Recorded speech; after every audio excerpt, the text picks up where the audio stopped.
आज हम बात करेंगे ऐसे व्यक्ति के बारे में जिनका नाम इतिहास में वीरता, शौर्य, त्याग, पराक्रम और दृढ़ प्रण के लिए जाना जाता है। उन्होंने मुगल बादशाह अकबर की अधीनता कभी भी स्वीकार नहीं की और अपने जीवन में कई सालों तक संघर्ष किया। हम बात कर रहे हैं महाराणा प्रताप सिंह जी की। उनका जन्म 9 मई 1540 को मेवाड़ में हुआ, जो कि आज के समय में राजस्थान में पड़ता है। अभी हुआ ये कि उन्होंने अकबर की कभी अधीनता स्वीकार नहीं की, तो अकबर महाराणा प्रताप को सुधारने में असफल रहा। महाराणा प्रताप की नीतियां ब्रिटिश के खिलाफ बंगाल की स्वतंत्रता सेनानियों के लिए हमेशा प्रेरणादायक रही है। आज देश भर में महाराणा प्रताप जयंती धूमधाम से मनाई जा रही है। महाराणा प्रताप की वीर गाथा अमर है।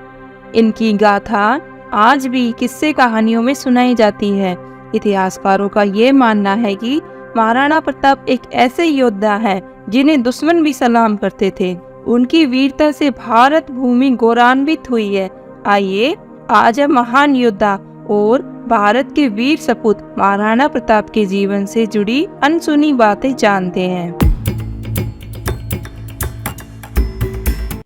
इनका जन्म 9 मई 1540 को राजस्थान के मेवाड़ में हुआ था। इनके पिता का नाम राणा उदय सिंह तो माता का नाम जयवंता बाई था। इनका संबंध राजपूत परिवार से था। इनकी धर्म पत्नी अजबदे पुनवार थी। विवाह उपरांत महाराणा प्रताप को 2 संतान की प्राप्ति हुई। दोनों ही पुत्र थे। इनका नाम अमर सिंह और भगवान दास था। जिस घोड़े पर महान राजपूत योद्धा महाराणा प्रताप सवारी करते थे उसका नाम चेतक था। अश्व चेतक महाराणा प्रताप की तरह वीर योद्धा था। बचपन से ही महाराणा प्रताप साहसी थे, इसके लिए उन्हें युद्ध कौशल सीखने में कोई दिक्कत नहीं हुई। साथ ही हिंदू हृदय सम्राट ईश्वर के अनुयायी थे। नित्य प्रतिदिन भगवान की पूजा उपासना करते थे। इसके पश्चात प्रजा की मदद करते थे। उन्हें मानवता का पुजारी भी कहा जाता है। महाराणा प्रताप की माँ उनकी प्रथम गुरु थी। अब महाराणा प्रताप के पिता राणा उदय सिंह, जिनकी 3 रानियां थी। इनमें रानी धीरबाई से राणा उदय सिंह को अत्यधिक स्नेह था। वह रानी धीरबाई चाहती थी कि उनका पुत्र राणा उदय सिंह का उत्तराधिकारी बने। हालांकि राणा उदय सिंह चाहते थे कि महाराणा प्रताप उत्तराधिकारी बने। इसी ग्रह कलेश की वजह से दुश्मनों को मौका मिल गया और दुश्मनों ने मेवाड़ पर हमला कर दिया। इसमें राजपूतों की हार हुई। इस हार के बाद प्रजा की भलाई के लिए महाराणा प्रताप चित्तौड़ छोड़कर चले गए। इसके बाद सन 19 में हल्दी घाटी की लड़ाई हुई। इस युद्ध में महाराणा प्रताप को अफगानी राजाओं का समर्थन प्राप्त था। अंतिम सांस तक अफगानी हाकिम खान सुर युद्ध में राजपूतों की तरफ से लड़े थे। अन्न की कमी की वजह से प्रताप की सेना को हार का सामना करना पड़ा। इस युद्ध में प्रताप का घोड़ा चेतक घायल हो गया था। सन 1576 को नदी पार करने के दौरान उसकी मृत्यु हो गई। इस युद्ध के बाद प्रताप जंगल में ही रहने लगे और अंततः 19 जनवरी 1597 को 57 साल की उम्र में उन्हें वीर गति प्राप्त हुई।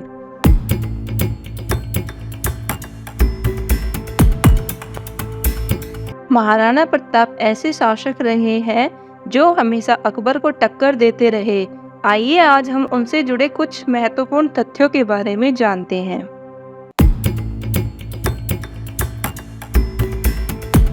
हल्दी घाटी का युद्ध मुगल बादशाह अकबर और महाराणा प्रताप के बीच 18 जून 1576 को लड़ा गया था। अकबर और राणा के बीच यह युद्ध महाभारत युद्ध की तरह विनाशकारी सिद्ध हुआ था। ऐसा माना जाता है कि हल्दी घाटी के युद्ध में न तो अकबर जीत सका और न ही राणा हारे। मुगलों के पास सैन्य शक्ति बहुत अधिक थी, तो राणा प्रताप के पास जुझारू शक्ति की कोई कमी नहीं थी। क्या आप जानते हैं कि महाराणा प्रताप का भाला 81 किलो वजन का था और उनका छाती का कवच 72 किलो का था। उनका भाला, कवच, ढाल और साथ में 2 तलवारों का वजन मिलाकर 208 किलो था।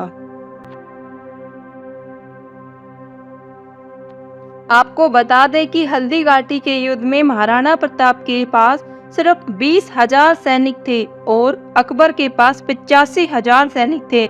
इसके बावजूद महाराणा प्रताप ने कभी हार नहीं मानी और स्वतंत्रता के लिए संघर्ष करते रहे। कहते हैं कि अकबर ने महाराणा प्रताप को समझाने के लिए 6 शांति दूतों को भेजा था, जिससे युद्ध को शांतिपूर्ण तरीके से खत्म किया जा सके। लेकिन महाराणा प्रताप ने यह कहते हुए हर बार उनका प्रस्ताव ठुकरा दिया कि राजपूत योद्धा यह कभी बर्दाश्त नहीं कर सकता। महाराणा प्रताप ने अपने जीवन में कुल 11 शादियां की थी। कहा जाता है कि उन्होंने ये सभी शादियां राजनीतिक कारणों से की थी। महाराणा प्रताप को बचपन में कीका के नाम से पुकारा जाता था। महाराणा प्रताप का सबसे प्रिय घोड़ा चेतक था। महाराणा प्रताप की तरह ही उनका घोड़ा चेतक भी काफी बहादुर था। बताया जाता है कि युद्ध के दौरान मुगल सेना उनके पीछे पड़ी हुई थी, तो चेतक ने महाराणा प्रताप को अपनी पीठ पर बैठाकर कई फीट लंबे नाले को पार किया था। आज भी चित्तौड़ की हल्दी घाटी में चेतक की समाधि बनी हुई है। हल्दी घाटी के युद्ध में महाराणा प्रताप की तरफ से लड़ने वाले सिर्फ एक मुस्लिम सरदार था, हकीम खान सूरी।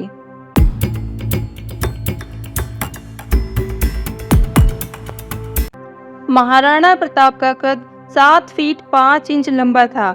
ये काफी लंबे, अच्छे कद काठी के थे। ये भारत के सबसे मजबूत योद्धाओं में से एक थे और इनका वजन 110 किलो से भी अधिक था। और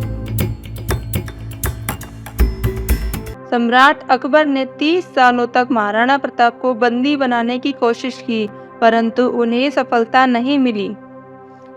सम्राट अकबर ने एक बार कहा था कि महाराणा प्रताप और जयमल यदि उनके साथ हो जाए तो अकबर विश्व का सबसे शक्तिशाली राजा बन सकता है। ऐसे थे हमारे वीर महाराणा प्रताप, जिनकी गाथाएं शब्दों में बयां करना बहुत मुश्किल है। हल्दी घाटी युद्ध के 300 साल के बाद भी 1985 में उसी जगह तलवारें पाई गई हैं।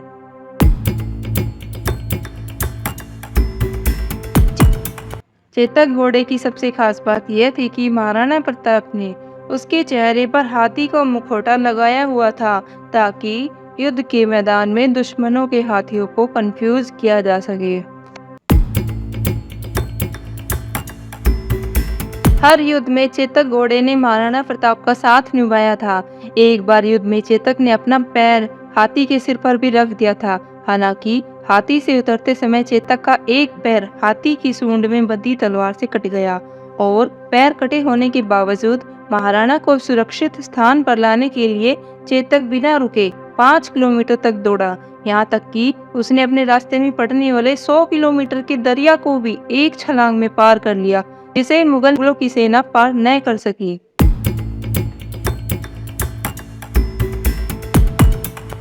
महाराणा प्रताप के घोड़े चेतक का मंदिर भी बना है, जो हल्दी घाटी पर स्थित है। सम्राट अकबर से लोहा लेने के लिए महाराणा प्रताप ने अपना महल, सोना चांदी, ऐशोआराम छोड़कर 20 वर्ष तक मेवाड़ के जंगलों में घूमे थे। मायरा की गुफा में महाराणा प्रताप ने कई दिनों तक घास की रोटियां खाकर वक्त गुजारा था और जंगलों में उन्होंने दिन रात तलवारें बनाने का काम किया। लोहार जाति के हजारों लोग भी उनके साथ शामिल हो गए थे। महाराणा उदय सिंह ने युद्ध की नई पद्धति छापामार युद्ध प्रणाली इजाद की। वे स्वयं तो इसका प्रयोग नहीं कर सके, परंतु महाराणा प्रताप, महाराणा राज सिंह और छत्रपति शिवाजी महाराज ने इस युद्ध प्रणाली का सफलतापूर्वक प्रयोग करते हुए मुगलों पर विजय प्राप्त की।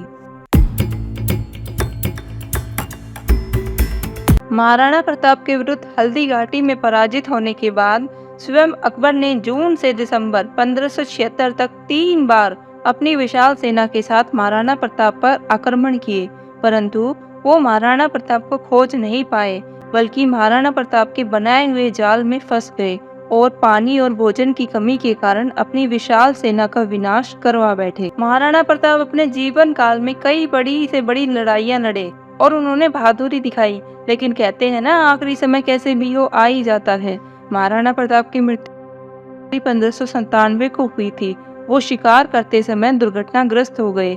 मरने से पहले महाराणा प्रताप ने अपना खोया हुआ 85% मेवाड़ फिर से जीत लिया और ऐसा माना जाता है कि महाराणा प्रताप की मृत्यु पर अकबर भी रो पड़ा था।